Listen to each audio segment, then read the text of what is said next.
नमस्कार नाजरीन, आप देख रहे हैं लाजवाल। मैं हूं आपके साथ नरेंद्र सिंह ठाकुर। चुनावी दंगल और मुहिम भी थम गई, नताइज भी आए और वादे भी किए गए, उसके बाद कस्में भी की गई, लेकिन उन वादों को किस तरह से अमली जामा पहुंचाया जाएगा, इस पे हमारे साथ खुसूसी बातचीत करने के लिए परीक्षित सिंह जी मौजूद हैं, जो कि जगानू से डीडीसी जिन्होंने इंतखाबात में जो है बड़ी एक कामयाबी जो है वो हासिल की है, हमारे साथ खुसूसी बातचीत करने के लिए मौजूद है। परीक्षित जी, सबसे पहले तो आपका स्वागत है हमारे साथ बातचीत करने के लिए। शुक्रिया नरेंद्र जी। परीक्षित जी की अगर बात करें तो परीक्षित जी जो है यानी कि national panthers, Jammu Kashmir national panthers party में जो है इसके बड़े ही काफ़ी बड़े जो है दिग्गज नेता जो है वो माने जाते थे, लेकिन अचानक ही जो है इन्होंने नेशनल पैंथर्स पार्टी से जो है किनारा कशी की है। इस पे इनसे जो है तमाम जो आवाम से जुड़े सवाल हैं वो भी इनसे पूछेंगे, और सबसे बड़ी बात यह है कि अचानक जो है जाने कि काफ़ी देर से जो है ये नेशनल पैंथर्स पार्टी के साथ छाना बिछाना जो है उनके साथ शमूलियत इन्होंने जो है वहाँ पे इख्तियार की थी, लेकिन अचानक ही उनसे जो है किनारा कशी करना और पैंथर्स पार्टी को जो है खैराबाद करना, इसका क्या मकसद है? परीक्षित जी, मैं आपसे जानना चाहूँगा कि आखिर क्या वजह थी कि आपने अचानक ही पैंथर्स पार्टी जो है वो खैराबाद करा?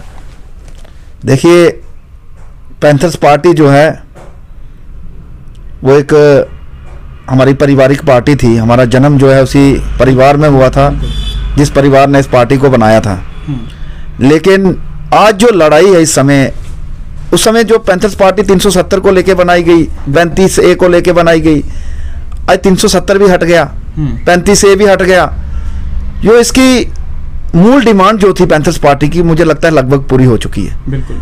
तो उन्हीं चीज़ों को देखकर हमने ये देखा कि जब अगर कश्मीर में आपने देखा फारूक अब्दुल्ला, अमर अब्दुल्ला और अपनी जो महबूबा मुफ्ती जी हैं, वो सब लोग जो है इकट्ठे हो गए, एक ही मंच पर आ गए, और जो एक दूसरे की शक्ल तक नहीं देखते थे। अब जो लड़ाई हमारी है ये जम्मू और कश्मीर की लड़ाई एक बन चुकी है। बिल्कुल। और जिस तरीके से वो लोग इकट्ठा हो रहे हैं, हमें भी इकट्ठा होना चाहिए एक ही मंच पे। तो इन्हीं चीज़ों को देखकर हम भारतीय जनता पार्टी में शामिल हुए हैं, और ये एक हिंदुस्तान की पार्टी है और हिंदुस्तान के हक के लिए लड़ने वाली पार्टी है, जिसने हमें यहाँ पे 370 और 35A को ख़त्म करके राम मंदिर बनाने के लिए जो हमें हक दिलाया हमारा हिंदुस्तान में।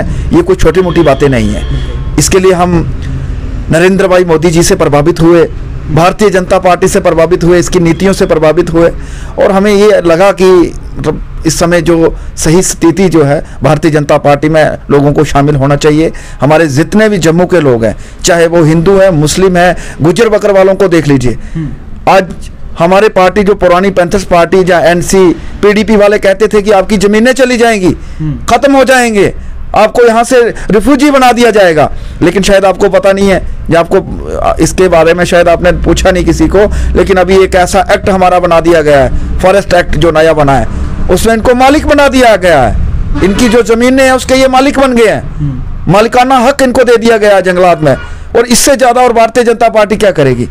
और ये हमारे गांव के लोगों के लिए, चाहे वो गुजर बकरवाल समुदाय के लोग हैं, चाहे हमारे लोग जो गांव में रहते थे, काफ़ी हमारे जो SC समुदाय के लोग थे जिनके पास ज़मीनें नहीं थी, वो 40-40, 50-50 साल से जो है जंगलों में रहते थे, फॉरेस्ट एरिया में रहते थे, और रोज़ कभी गार्ड आ रहे हैं, कभी फॉरेस्टर आ रहे हैं, कभी रेंजर आ रहे हैं, कभी उनके मकान गिरा रहे हैं, कभी उनको तंग कर रहे हैं, कभी उनके बाहर जो है वो तार लगा रहे हैं, कांटों वाली तारें उनके बाहर लगा दी जाती थी। लेकिन आज उनको जो मालिकाना हक उस जमीन का दे दिया गया है, ये कोई छोटी मोटी बात नहीं है। परीक्षित जी, जहाँ पे मैं आपसे जानना चाहूँगा कि आवाम ने जो है काफ़ी उम्मीदें लेकर जो है आपको आगे भेजा हुआ है, अपना नुमाइंदा जो है आपको चुनकर आगे भेजा है, किस तरह से जो उनके साथ वादे किए गए हैं उनको किस तरह से पूरा किया जाएगा, यानी किस तरह से उनको जो है अमली जामा पहनाया जाएगा? देखिए, हमारी जो हमने वायदे लोगों के साथ किए हैं, जो हमारे वोटर थे जगानू टेरिटोरियल कॉन्स्टिट्यूंसी के, वो मेरे वायदे नहीं थे। मैं एक सरकार की तरफ से इलेक्शन लड़ रहा था। हमारी सेंटर में सरकार है, जम्मू कश्मीर में भी जो लगभग हमारे लोग चुन के आए हैं, और जम्मू कश्मीर में भी आने वाले दिनों में अपनी सरकार होगी भारतीय जनता पार्टी की। लेकिन हमारा जो भी वायदा था, जो भी हमने लोगों के साथ वायदे किए हैं, वो सरकार की तरफ से किए गए हैं, और आने वाले दिनों में ये सारे जितने भी हमारे वायदे ये हम पूरे करेंगे। हम आपको बताएंगे अभी हमारा जो पिछले दिनों DRRP जो बना है, डिस्ट्रिक्ट रूरल रोड प्लान जो बना PMGSY का, उसमें तकरीबन हमने 9 रोडें जो अपनी जगानू टेरिटोरियल कॉन्स्टिट्यूंसी की डाली हैं। जो अपने डडारा की रोड है, कशेरी की रोड है, पल्लन की रोड है, उसके बाद अपने जितने भी हमारे अभी एक टेंडर जो हमने अभी लगवाया पीडब्ल्यूडी में नवाड़ में जो है अपना पातली से लेके सुनाल तक 2 करोड़ 28 लाख का टेंडर अभी कल ही इसकी नोटिफिकेशन निकली है। तो इसकी पहले से जो डीपीआर वगैरह बनी हुई थी, लेकिन आपने एक्सीएम साहब से एससी साहब से मिलके और उसका टेंडर भी करवा दिया। 5 तारीख को उसकी लास्ट डेट है। अपना जो हमारा कुकून था, खोपटियाँ वगैरह जो हमारे गांव में लोग रखते हैं, वो हमारी बिकी नहीं थी पिछले दिनों।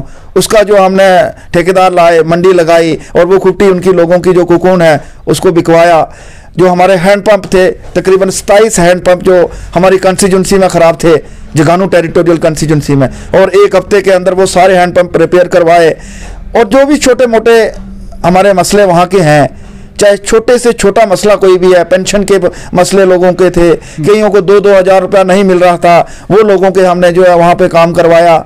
या किसी अभी कोई 1-2 डेथ हुई थी वहाँ पे, जिनका 330 रुपया जो बैंक में कटता था, लेकिन गरीब परिवार था, वहाँ तक नहीं पहुँच सके, उनके डॉक्यूमेंट पहुँचा के उनको 2-2 लाख रुपया जो उनका इंश्योर था वो उनको दिलवाया। इस तरीके से हमारे जो मकान जो लोगों के बनते हैं उनमें लोगों के नाम नहीं है, उसके लिए हम जो जद्दोजहद कर रहे हैं कि जो साइट हमारी जियो टैगिंग की साइट थी PMAY की, अपना वो बंद हो गई, तो उसको भी जो है खुलवाने की हम पूरी कोशिश कर रहे हैं कि वो भी खुले। हमारी बच्चियाँ जो हैं जिन्हें तकरीबन जो 40,000 रुपया जो मिलता था शादी के लिए, तो वो भी कई बच्चियों के नाम लिस्ट में नहीं है, लेकिन उसका सर्वे हो चुका है। तो वो भी आज DC साहब से हमारी बात हुई उसी सिलसिले में, तो उनके नाम भी जल्दी से जल्दी जो लिस्ट में डाले जाएंगे और उन बच्चियों को भी पूरा बेनिफिट दिलवाया जाएगा। तो परीक्षा जी, जहाँ पे मैं आपसे जानना चाहूँगा कि एडमिनिस्ट्रेशन की तरफ से लोगों के मसाइलों को हल करने के लिए किस तरह का कॉपरेशन जो है आपको मिल रहा है? देखिए, जो एडमिनिस्ट्रेशन है वो पूरा सहयोग कर रही है हमारे साथ, चाहे वो कोई भी डिपार्टमेंट है, PMGSY है, अपना PWD है, PHE है, PDD है। लेकिन हमें ज़्यादा दिक्कत जो है ग्राउंड पे जो हमारे एम्प्लॉयज़ हैं, तो ग्राउंड लेवल पे जो हैं, तो वो ज़्यादातर लोग जो है वो उसमें रिटायर होने की कगार पर हैं, कुछ रिटायर हो चुके हैं, और जो 4th क्लास एम्प्लॉयज़ हैं, 4th क्लास में लगे हुए हैं, तो वो ज़्यादातर जो डेली वेजर हैं वो स्ट्राइक पे बैठे हुए हैं, या उनका जो मसला वो हल नहीं हो रहा है। तो हमने अपने डॉक्टर जो जतिंदर सिंह जी MP हमारे हैं, उनसे हमारी बात हुई थी पिछले दिनों कि इनका जल्दी से जल्दी कुछ ना कुछ जो हल कर दिया जाए। जो हमारे डेली वेजर्स हैं उनको जिस तरीके से SPO की पॉलिसी बनाई गई, उसी पॉलिसी के आधार पर उनकी भी सैलरी बढ़ा दी जाए, तो उनका भी परिवार है, वो भी अपने परिवार का पालन पोषण करें। और हमारी ज़्यादातर स्कीमें, चाहे वो बिजली की स्कीम है, चाहे पानी की है, वो सारी जो है उन पर ही निर्भर रही हैं, उन पर निर्भर हैं। और अगर वो लोग काम करेंगे तो पानी लोगों तक पहुंच पाएगा, बिजली लोगों तक पहुंच पाएगी।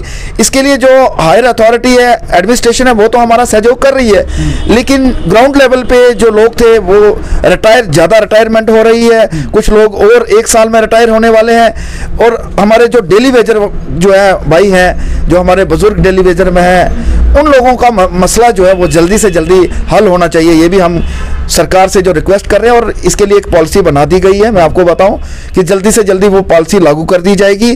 और हमारे जो मसले ग्राउंड पे हैं, जो हमारे डेली वेजर भाई हैं, मेरी उनसे यही अनुरोध है कि अपनी ड्यूटी, अपना काम जो है वो करें, कि सरकार को आपके खिलाफ कोई एक्शन ना करना पड़े, ताकि आपको जो आने वाले बेनिफिट्स हैं, जो पॉलिसी बनाई जा रही है, वो आप उस पॉलिसी से बाहर ना रह जाएं, इसलिए महरूम ना हो जाएं। इसलिए आप अगर उस पॉलिसी में आना चाहते हैं, अपने आप को उसमें इन्वॉल्व करना चाहते हैं, तो सरकार का सहयोग करें, लोगों का सहयोग करें, और अपनी ड्यूटी, अपनी रिस्पॉन्सिबिलिटी जो है वो अच्छे से निभाएं।